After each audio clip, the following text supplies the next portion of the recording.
सतरा 18 वर्षाचे विद्यार्थी विद्यार्थिनी यांच्या प्रचंड मोठा हाल केलेला आहे। केंद्रात नरेंद्र आणि शिक्षण खात्यात धर्मेंद्र अजिबात बदल शिक्षण खात्याच्या मंत्र्याच्या मध्ये करू नये, कारण या आतंकवादांना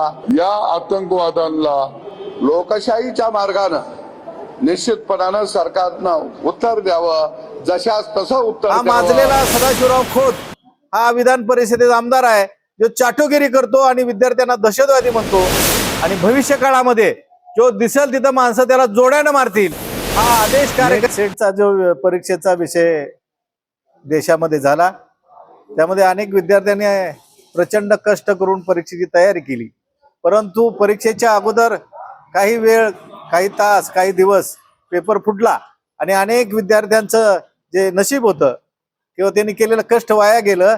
अनेक विद्यार्थ्यांनी आत्महत्या केल्या, 20 ते 25 विद्यार्थी यामध्ये स्वतःचा जीव गमावला। आणि अशा ह्या परिस्थितीमध्ये सरकारनं खरं माय बापाची भूमिका घेऊन त्यांच्याशी चर्चा करायला पाहिजे। विद्यार्थ्यांचं एवढं मोठं आंदोलन दिल्लीच्या तख्तामध्ये चालू आहे, या आंदोलन चिरडण्याचा प्रयत्न केला। दीपक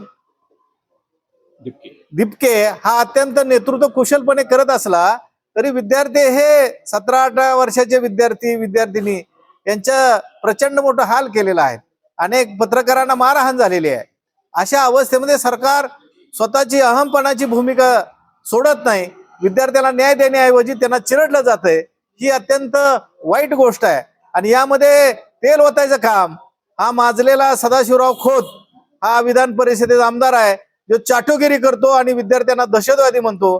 की ज्या माढा मतदारसंघात उभा राहिल्यानंतर इथलं पाणी प्याला, अन्न खाल्लं, मतं घेतली, अशा ह्या गद्दार आमदाराचा सदाशिव खोतचा आम्ही जाहीर निषेध करतो।